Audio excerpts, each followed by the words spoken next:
مزہ بھی پروردگار کے حکم سے نفیس ہی نکلتا ہے، اور جو خراب ہے اس میں سے جو کچھ نکلتا ہے ناقص ہوتا ہے۔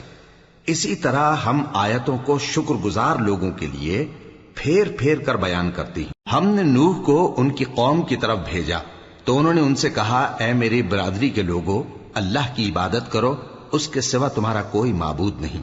مجھے تمہارے بارے میں بڑے دن کے عذاب کا بہت ہی ڈر ہے۔ تو جو ان کی قوم میں سردار تھے وہ کہنے لگے کہ ہم تمہیں کھلی گمراہی میں مبتلا دیکھتے ہیں۔ فرمایا، اے قوم، مجھ میں کسی طرح کی گمراہی نہیں ہے، بلکہ میں پروردگار عالم کا پیغمبر ہوں۔ تمہیں اپنے پروردگار کے پیغام پہنچاتا ہوں اور تمہاری خیر خواہی کرتا ہوں، اور مجھ کو اللہ کی طرف سے ایسی باتیں معلوم ہیں جن سے تم بے خبر ہو۔ کیا تم کو اس بات سے تعجب ہوا ہے کہ تم میں سے ایک شخص کے ذریعے تمہارے پروردگار کی طرف سے تمہارے پاس نصیحت آئی تاکہ وہ تم کو ڈرائے اور تاکہ تم پرہیزگار بنو اور تاکہ تم پر رحم کیا جائے؟ مگر ان لوگوں نے ان کی تکذیب کی تو ہم نے نوح کو اور جو ان کے ساتھ کشتی میں سوار تھے ان کو تو بچا لیا، اور جن لوگوں نے ہماری آیتوں کو جھٹلایا تھا انہیں غرق کر دیا۔ کچھ شک نہیں کہ وہ عقل کے اندھے لوگ تھے۔ اور اسی طرح قوم عاد کی طرف ان کے بھائی ہود کو بھیجا۔ انہوں نے کہا کہ بھائیو، اللہ ہی کی عبادت کرو، اس کے سوا تمہارا کوئی معبود نہیں، کیا تم ڈرتے نہیں؟ تو ان کی قوم کے سردار جو کافر تھے کہنے لگے کہ تم ہمیں احمق نظر آتے ہو اور ہم تمہیں جھوٹا خیال کرتے ہیں۔ فرمایا، اے میری قوم، مجھ میں حماقت کی کوئی بات نہیں ہے، بلکہ میں رب العالمین کا پیغمبر ہوں۔ میں تمہیں اللہ کے پیغام پہنچاتا ہوں اور تمہارا امانت دار خیر خواہ ہوں۔ اور کیا تم کو اس بات سے تعجب ہوا ہے کہ تم میں سے ایک شخص کے ذریعے تمہارے پروردگار کی طرف سے تمہارے پاس نصیحت آئی تاکہ وہ تمہیں ڈرائے؟ اور یاد تو کرو جب اس نے تم کو قوم نوح کے بعد جانشین بنایا اور تم کو پھیلاؤ زیادہ دیا۔ پس اللہ کی نعمتوں کو یاد کرو تاکہ کامیاب ہو جاؤ۔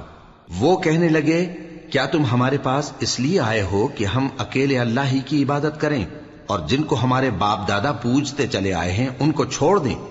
تو اگر سچے ہو تو جس چیز سے ہمیں ڈراتے ہو اسے لے آؤ۔ ہود نے کہا کہ تمہارے پروردگار کی طرف سے تم پر عذاب اور غضب کا نازل ہونا مقرر ہو چکا ہے۔ کیا تم مجھ سے چند ناموں کے بارے میں جھگڑتے ہو جو تم نے اور تمہارے باپ دادا نے اپنی طرف سے رکھ لیے ہیں، جن کی اللہ نے کوئی سند نازل نہیں کی؟ تو تم بھی انتظار کرو، میں بھی تمہارے ساتھ انتظار کرتا ہوں۔ پھر ہم نے ہود کو اور جو لوگ ان کے ساتھ تھے ان کو اپنی مہربانی سے نجات بخشی، اور جنہوں نے ہماری آیتوں کو جھٹلایا تھا ان کی جڑ کاٹ دی، اور وہ ایمان لانے والے تھے ہی نہیں۔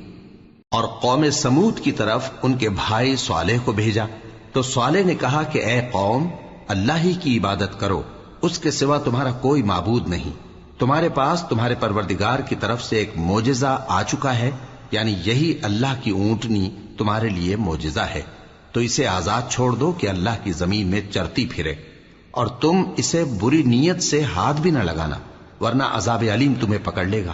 اور یاد تو کرو جب اس نے تم کو قوم عاد کے بعد سردار بنایا اور زمین پر آباد کیا کہ نرم زمین میں محل تعمیر کرتے ہو اور پہاڑوں کو تراش تراش کر گھر بناتے ہو۔ پس اللہ کی نعمتوں کو یاد کرو اور زمین میں فساد نہ کرتے پھرو۔ تو ان کی قوم میں سردار لوگ جو تکبر کرتے تھے غریب لوگوں سے جو ان میں سے ایمان لے آئے تھے کہنے لگے، بھلا تم یقین کرتے ہو کہ صالح اپنے پروردگار کی طرف سے بھیجے گئے ہیں؟ انہوں نے کہا، ہاں، جو چیز وہ دے کر بھیجے گئے ہیں ہم اس پر بلا شبہ ایمان رکھتے ہیں۔ تو سرداران مغرور کہنے لگے کہ جس چیز پر تم ایمان لائے ہو ہم تو اس کو نہیں مانتے۔ آخر انہوں نے اس اونٹنی کو مار ڈالا اور اپنے پروردگار کے حکم سے سرکشی کی، اور کہنے لگے کہ صالح، جس چیز سے تم ہمیں ڈراتے تھے اگر تم اللہ کے پیغمبر ہو تو اسے ہم پر لے آؤ۔ پس ان کو زلزلے نے آ پکڑا، سو وہ اپنے گھروں میں اوندھے پڑے رہ گئے۔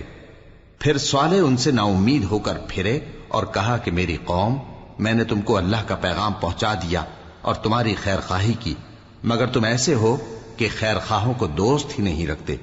اور اسی طرح جب ہم نے لوط کو پیغمبر بنا کر بھیجا تو اس وقت انہوں نے اپنی قوم سے کہا کہ تم ایسی بے حیائی کا کام کیوں کرتے ہو کہ تم سے پہلے اہل عالم میں سے کسی نے اس طرح کا کام نہیں کیا، یعنی خواہش نفسانی پورا کرنے کے لیے عورتوں کو چھوڑ کر مردوں کے پاس آتے ہو۔ حقیقت یہ ہے کہ تم لوگ حد سے نکل جانے والے ہو۔ اور ان لوگوں سے اس کا جواب کچھ نہ بن پڑا، اور بولے تو یہ بولے کہ ان لوگوں یعنی لوط اور اس کے گھر والوں کو اپنے گاؤں سے نکال دو کہ یہ لوگ پاک بننا چاہتے ہیں۔ تو ہم نے ان کو اور ان کے گھر والوں کو بچا لیا، مگر ان کی بیوی نہ بچی کہ وہ پیچھے رہنے والوں میں ہو گئی، اور ہم نے ان پر پتھروں کی بارش برسائی، سو دیکھ لو کہ گناہگاروں کا کیسا انجام ہوا۔ اور مدین کی طرف ان کے بھائی شعیب کو بھیجا تو انہوں نے کہا، اے قوم، اللہ ہی کی عبادت کرو، اس کے سوا تمہارا کوئی معبود نہیں۔ تمہارے پاس تمہارے پروردگار کی طرف سے نشانی آ چکی ہے، تو تم ناپ اور تول پوری کیا کرو اور لوگوں کو چیزیں کم نہ دیا کرو، اور زمین میں اصلاح کے بعد خرابی نہ کرو۔ اگر تم صاحب ایمان ہو تو سمجھ لو کہ یہ بات تمہارے حق میں بہتر ہے، اور ہر رستے پر مت بیٹھا کرو کہ جو شخص اللہ پر ایمان لاتا ہے اسے تم ڈراتے اور اللہ کی راہ سے روکتے اور اس میں کجی ڈھونڈتے ہو۔ اور اس وقت کو یاد کرو جب تم تھوڑے سے تھے تو اللہ نے تم کو جماعت کثیر کر دیا، اور دیکھ لو کہ خرابی کرنے والوں کا انجام کیسا ہوا۔ اور اگر تم میں سے ایک جماعت میری رسالت پر ایمان لے آئی ہے اور ایک جماعت ایمان نہیں لائی تو صبر کیے رہو یہاں تک کہ اللہ تمہارے درمیان فیصلہ کر دے، اور وہ سب سے بہتر فیصلہ کرنے والا ہے۔